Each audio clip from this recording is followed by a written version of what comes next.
Bienvenidos a su programa Capilla de Fe. Mi nombre es Carlos Pinto. Trabajo en la Kentucky Tennessee Conference en las iglesias de Nashville y Springfield. Les invito para que antes de abrir la palabra de Dios, invoquemos su presencia. Venimos nuevamente, oh Dios, con corazones agradecidos a abrir las Sagradas Escrituras. Permita que el mensaje que tú has inspirado en el día de hoy llene nuestros corazones y las personas que hoy están escuchando tu palabra sean ricamente bendecidas. En el nombre de Jesús lo pedimos todo. Amén. El joven había nacido en la iglesia. Sus padres eran muy religiosos. Lo habían educado en los principios religiosos de su fe. Él, como un gran buscador y practicante de la religión judía, practicaba todos los ritos, las ceremonias, pero estaba inconforme en su mente. En sus conceptos había una gran inquietud y se devanaba su mente día tras día, noche tras noche. Él veía que la religión donde él asistía solo estaba lleno de ceremonias, pero que había ausencia de amor.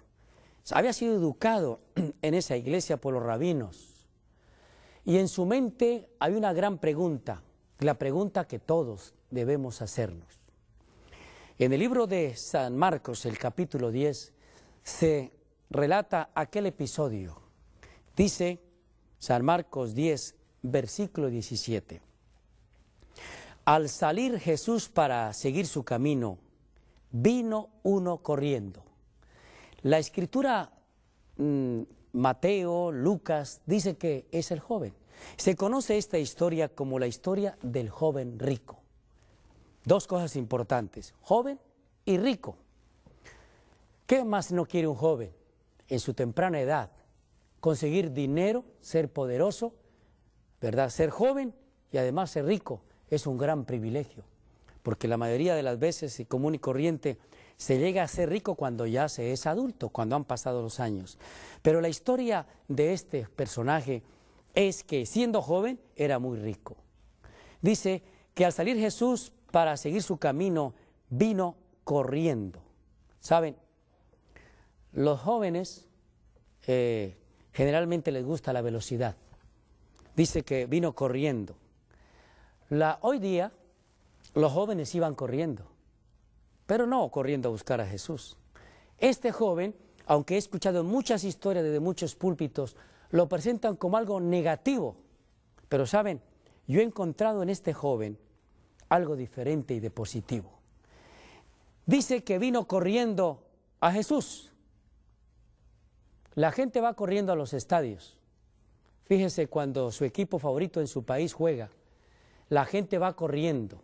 Hay choques inclusive en el intento de llegar rápido y ocupar los puestos de la primera fila en el estadio, en el Coliseo, porque juega su equipo favorito. Ese día hay movimiento, todo el mundo corre. La gente va corriendo a los estadios. La gente va corriendo a las discotecas, viernes cultural, sábado, fines de semana, los weekend. La gente va corriendo a festejar, a buscar el placer. Van corriendo. Se cierran las empresas enteras del fin de semana con tal de ir corriendo a buscar el placer, la disipación. La gente va corriendo a todo esto, pero a buscar a Jesús no van corriendo. Van corriendo a diferentes cosas, pero este joven va corriendo a buscar a Jesús. Por eso es un punto fundamental importante. El primer paso que usted debe hacer si quiere encontrarse con Jesús es ir corriendo. Ir corriendo significa estar dispuesto, atento a seguir a Jesús lo más pronto posible. Y buscó a Jesús. Otro hecho importante es que buscó a Jesús en el momento apropiado, con la actitud correcta. Primero corriendo, porque dice, al salir él para seguir a su camino, vino uno corriendo e hincando la rodilla. Dos actitudes importantes que la persona sincera cuando busca a Jesús debe hacer. Apresuradamente, corriendo, sin pereza. Y en segundo lugar, en la forma correcta, como es reverente, arrodillado. Se dice que los jóvenes son irreverentes y tienen fama de ser irreverentes. Yo pienso que es fama nomás.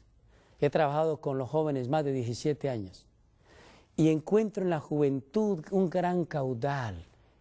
Encuentro en ellos disposición de seguir a Jesús. Encuentro también reverencia cuando los jóvenes adoran a Jesús. Son reverentes. En las iglesias yo encuentro jóvenes reverentes también. Por eso vino en la actitud correcta, que es corriendo, de la manera correcta vino a buscar a Jesús, corriendo e hincando la rodilla. Si todos hiciéramos lo que hizo este joven nomás, hasta aquí, si hasta aquí nomás predicásemos, qué grandes lecciones encontraríamos de este buscador de Jesús, el buscador de la verdad, corriendo. Ojalá multitudes fueran corriendo. Las iglesias están vacías, se están quedando, muchas iglesias están vacías. Mientras los estadios se llenan, las discotecas se llenan de multitudes apresuradas. Sin embargo, las iglesias están vacías porque la gente va lo más lento posible. Por eso sigamos con nuestra historia de nuestro joven. Le preguntó entonces, hincando su rodilla, le preguntó a Jesús la pregunta más importante, y es la pregunta que usted y yo debemos hacernos en cualquier momento de la vida si queremos ser salvos. Maestro bueno, ¿qué haré para heredar la vida eterna? Esa es la pregunta del millón. ¿Qué haré para heredar la vida eterna? Ya con la actitud correcta, la posición correcta, en la edad correcta, ahora este joven le pregunta a Jesús, ¿qué haré para heredar la vida eterna? Jesús le dijo, ¿por qué me llamas bueno? Jesús, antes de contestar aquella pregunta de la vida eterna, antes le anticipa algo importante y coloca un principio fundamental en la búsqueda de la verdad. Dice, ¿por qué me llama bueno? Ninguno hay bueno sino solo un Dios. Qué buena nueva saber en este día. Jesús mismo dijo que no hay ni uno bueno. La gente a veces se cree buena.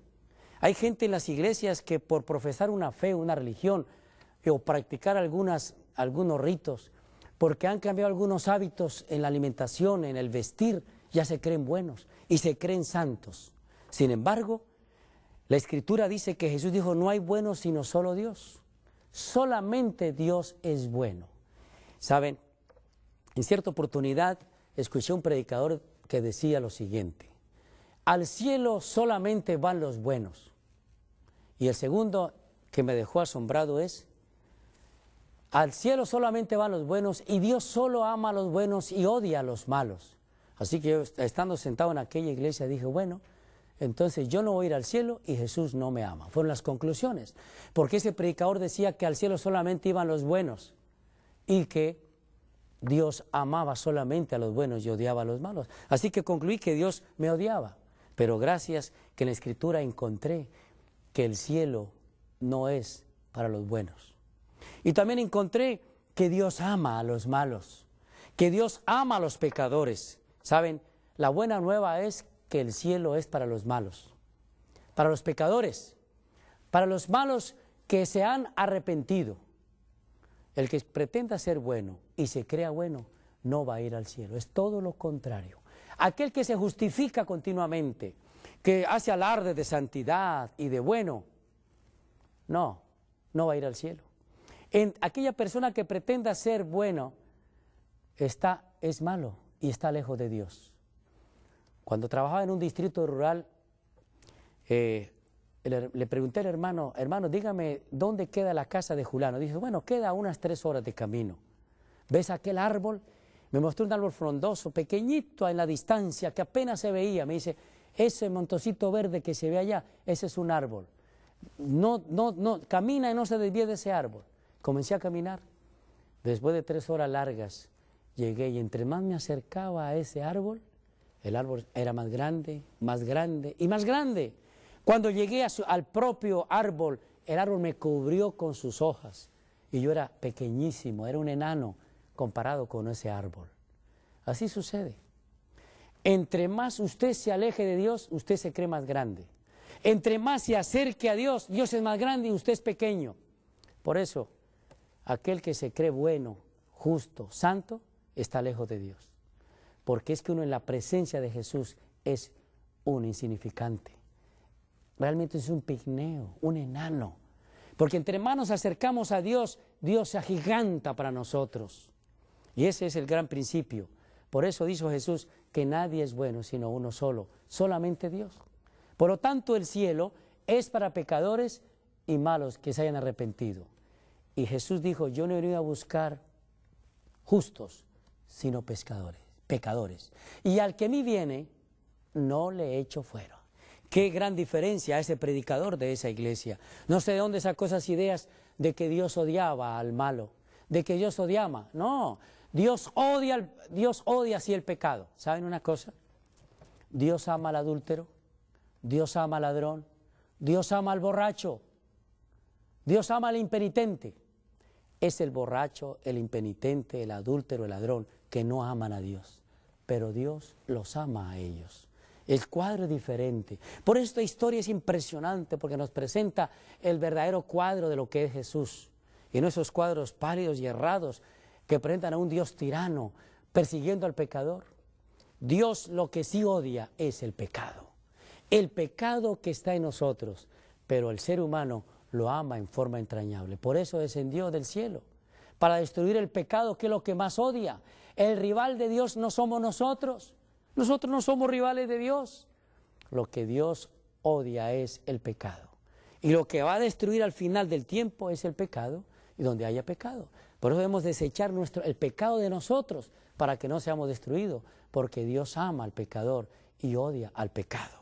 Pero sigamos. ¿Por qué me llamas bueno? Ninguno hay, sino solo Dios.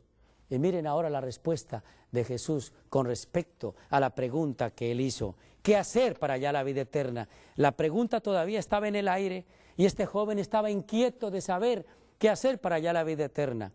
Los mandamientos, ¿sabes? No adulteres, no mates.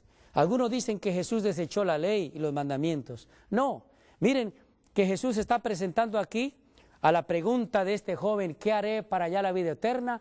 Está presentando los mandamientos. Y saben, los mandamientos tienen dos partes. Los primeros 4 mandamientos son recuerden que los mandamientos son 2 tablas. La primera tabla se divide en 4 mandamientos, la segunda en 6. Los primeros 4 mandamientos revelan los deberes del hombre hacia Dios.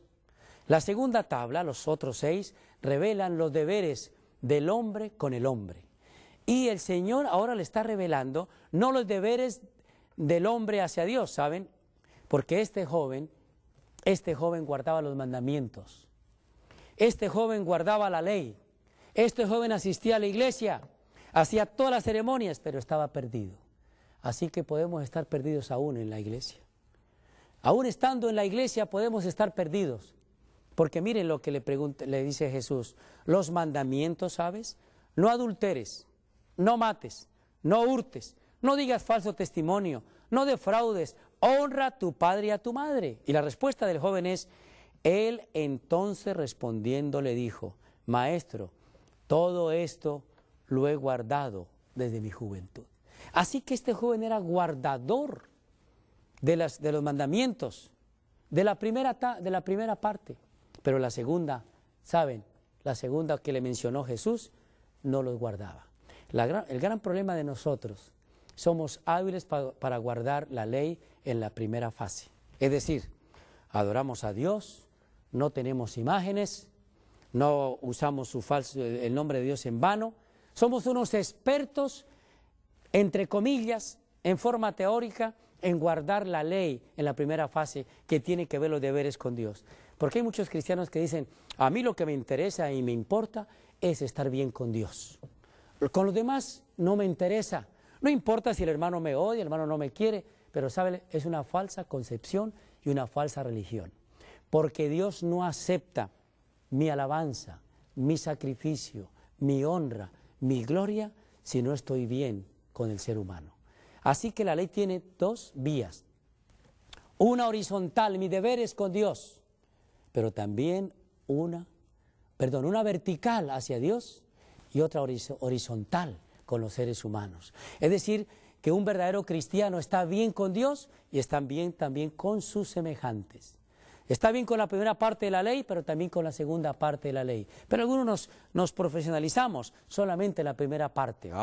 Somos hábiles para orar a Dios, guardar el sábado, pero las relaciones con nuestros seres queridos, nuestros hermanos, nuestros conciudadanos, es pésima. Y hay hermanos que son conflictivos en la iglesia, traen muchos problemas. Pero el Señor dijo, si me traes una ofrenda y te acuerdas que tienes un problema con tu hermano, regrésate, arregla tus problemas con tus hermanos y luego viene y adorar conmigo. ¿Se dan cuenta? Pero algunos primero quieren ir a Dios primero y luego arreglar los problemas con su hermano. Primero arregla el problema con su hermano, con su vecino, cualquier diferencia, y luego venga y ofrezca la ofrenda al Señor. Así que, pero este joven le dijo que había guardado todo de su juventud, pero estaba perdido. No había encontrado la vida eterna. Pero saben, Jesús no nos trata como merecemos ser tratados.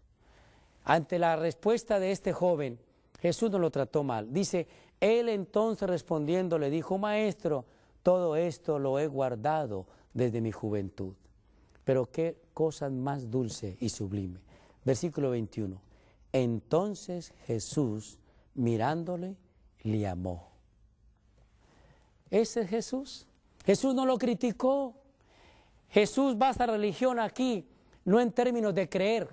Este joven creía en una religión, creía en una teoría de la verdad, iba a una iglesia, guardaba los mandamientos, pero le faltaba una cosa. Ve y vende todo lo que tienes, le dijo Jesús. Una cosa te falta, versículo 21, anda y vende todo lo que tienes y dalo a los pobres, y tendrás tesoro en el cielo. Ven y sígueme, y toma tu cruz. Jesús basa la religión en esta historia, que la verdadera religión no está solamente en creer. La gente se está conformando solamente en creer, en profesar una fe, una religión. Aquí la verdadera religión se basa, mi querido amigo y hermano, en términos de amar. El que no ama no conoce a Dios, porque Dios es amor. Por eso, si usted guarda todas las ceremonias de su iglesia, cree la teoría de su iglesia, pero no ama a su prójimo, estamos perdidos. Está perdido, porque a este joven le faltaba más que eso. Él guardaba los mandamientos en teoría, pero ignoraba que había que amar al prójimo. Tiene que compartir su riqueza, los dones de Dios. La riqueza es un don de Dios y hay que compartirla con los necesitados. Necesitamos jóvenes que estén dispuestos a buscar a Jesús de la manera apropiada, corriendo, hincándose, es decir, con sinceridad, buscar la verdad. Algunos buscan la verdad en la Biblia, pero solamente buscan los textos para reafirmar su creencia. Cuando uno va a la Biblia, en forma reverente, abre la Biblia, abre el corazón, en forma sincera, y no va con conceptos preconcebidos, sino que está abierto. Señor, enséñame la verdad. Yo quiero tener la vida eterna. ¿Qué es lo que me falta en mi vida? Lo que hago, las ceremonias. Por eso la pregunta de aquel hombre, Maestro, bueno, ¿qué haré para heredar la vida eterna? Un punto más importante. Esta fórmula está hecha como si fuera de un teólogo, porque la pregunta está bien formulada. ¿Qué haré para heredar la vida eterna? Y es que la vida eterna no se gana. Algunos están en la iglesia tratando de luchar para ganar la vida eterna. Pero aquí la Escritura dice, ¿qué haré para heredar? Porque la vida eterna es una herencia. Y para hacer una herencia no hay que hacer nada. Si tú recibes una herencia de tu tío, de tus padres, simplemente por ser hijo la reclamas. No tienes que hacer nada. Las herencias no se compran. Las herencias no hay que hacer ningún esfuerzo. La vida eterna es una herencia, es un regalo de Dios. Estando en mi país, en Colombia, hubo un terremoto en el Quindío. Invitamos a la juventud a que viniera a hacer un trabajo para el Señor, de levantar escombros, ayudar a los necesitados. Así que vinieron 800 jóvenes de todo el país, se congregaron allí y distribuimos los diferentes trabajos para que los diferentes clubes de las diferentes ciudades, de las diferentes iglesias, hicieran un trabajo en forma definida. Había un club que venía de un lugar muy importante del país. Venían con sus uniformes, sus botas, sus cascos, sus guantes, sus herramientas, todo venían preparados. Y se me presentaron orgullosamente: aquí estoy, pastor, póngame a hacer lo que usted quiera. Venimos listos, este ejército de 45 jóvenes de la iglesia, a trabajar. Muy bien, les dije, su trabajo consiste en ir al parque principal de la ciudad, limpiarlo, barrer todos los escombros, limpiarlo, limpiar los monumentos que hay allí de Bolívar, arreglar todo lo que está allí, prácticamente barrer, limpiar. El director de este club le pareció que era un trabajo muy insignificante. Por lo tanto me dijo: mire, con todo respeto, pastor, ¿no quisiera asignarme otro trabajo? Pero yo le insistí, le dije: mira, ese trabajo es el que yo quiero, la verdad. Si quiere, yo voy con ustedes. Voy a estar con ustedes esta mañana. Así que fuimos, y él creía que cuando me vio allí trabajando, bueno, se animó más porque pensó: bueno, si el director está haciendo ese trabajo, porque es importante el trabajo. Así que los muchachos tomaron fuerzas porque estaba su director allí nacional trabajando con ellos. Comenzamos el trabajo de limpieza con las escobas, a barrer. Algunas muchachas un poco incómodas, mientras que otros estaban levantando heridos y cosas, ellos barriendo. No era tan importante aparente, pero aprendí una gran lección: no importa el trabajo que nos asigne el Señor, ese es importante. Había transcurrido unas 2 horas cuando de pronto un joven de la ciudad, de allí, que había sido damnificado, pero por su físico parecía un joven de bien, educado, culto y bien vestido. Y se acercó y me dice: estoy buscando al director del evento. Con mucho gusto le dije: soy yo. ¿Qué se le ofrece? Dice: he estado observando cómo estos jóvenes que usted dirige trabajan. Con qué pulcritud, con qué cuidado, casi con forma reverente están trabajando. Se ven que son como gente cristiana. ¿Qué hacen ustedes? ¿Qué son ustedes?, preguntó. Y entonces ya le expliqué, le dije: mira, yo no te voy a decir ninguna palabra, solo si quieres saber quiénes somos, únasenos al grupo. Esta semana vamos a estar aquí trabajando y puedes ir a nuestro campamento y mirar y observarnos. El joven, de nombre David, se dirigió con nosotros. Le presenté a algunos líderes, el muchacho estuvo allí, dijo que al otro día iba a estar allí a las 8 de la mañana, listo con su uniforme a trabajar, y allí estaba David al otro día. Se fue con los jóvenes a trabajar y la historia termina en lo siguiente. Cuando él se acercó ya al tercer día me dice: yo soy hijo aquí de los más ricos de esta ciudad. Mi padre quiere que estudie medicina, una carrera importante. Ha hecho ahorros, dice él, porque quiere que su hijo sea lo mejor. Pero he estado observando a estos jóvenes, lo he estado observando a usted, y yo quiero ser igual que ustedes. ¿Usted me pueden aceptar en ese medio? Era un joven nomás, estaba terminando su high school, su bachillerato, que no rayaba en los 18 años. Joven apuesto, dinámico, lleno de energía. Pero me hablaba con tal reverencia, me decía: mire, realmente acépteme, yo quiero ser uno de ustedes. Felizmente, el joven tomó una decisión para Cristo. Pero antes de bautizarlo me llamó aparte y me dice: pastor, solo le quiero decir algo. Por hacer esta decisión, mi padre me ha dicho que si yo me convierto al cristianismo y sigo a Jesús, definitivamente entonces debo olvidarme de los estudios y de su herencia. ¿Qué piensa usted?, me dijo. Muy difícil, ¿verdad? Así que le busqué este texto, le leí la historia del joven rico. Y saben, David dijo: no importa, con sus lágrimas en los ojos, no importa que pierda mi hogar, no importa que pierda la carrera, no importa que tenga yo que renunciar a tantas cosas, tantas comodidades, yo estoy dispuesto a seguir a Jesús. El sábado siguiente, David, con otra gran cantidad de jóvenes de aquella ciudad, fueron bautizados en un hermoso lago. David confesó a Jesús. Él entendió que la herencia más importante no eran las riquezas materiales. La herencia más importante era la vida eterna. y él estaba dispuesto a renunciar a todo. Ese día le entregamos una Biblia, le entregamos en símbolo de que iba a ser ahora su libro de compañía, su libro de cabecera, y que iba a estudiarlo en forma diaria y constante para que llegara a ser un seguidor de Jesús. Querido joven, como David, hoy día es un baluarte en aquella comunidad. Hoy, aunque no tiene de pronto las riquezas materiales que hubiera podido tener con otra profesión, hoy disfruta lo que es la salvación en Cristo. Recibió la herencia del cielo, porque hoy mismo usted puede recibir la herencia eterna que está en Cristo Jesús. Ven corriendo lo más pronto posible, no te detengas, joven, no importa si eres niño, si eres joven, si tienes algunos sueños, ahora tú puedes cumplir tus sueños en Cristo, porque David aceptó a Jesús y también pudo estudiar su carrera de sus sueños, un médico. La fe no contradice el progreso material, todo lo contrario. El Señor quiere nuestra felicidad, Él quiere que nuestros sueños se cumplan.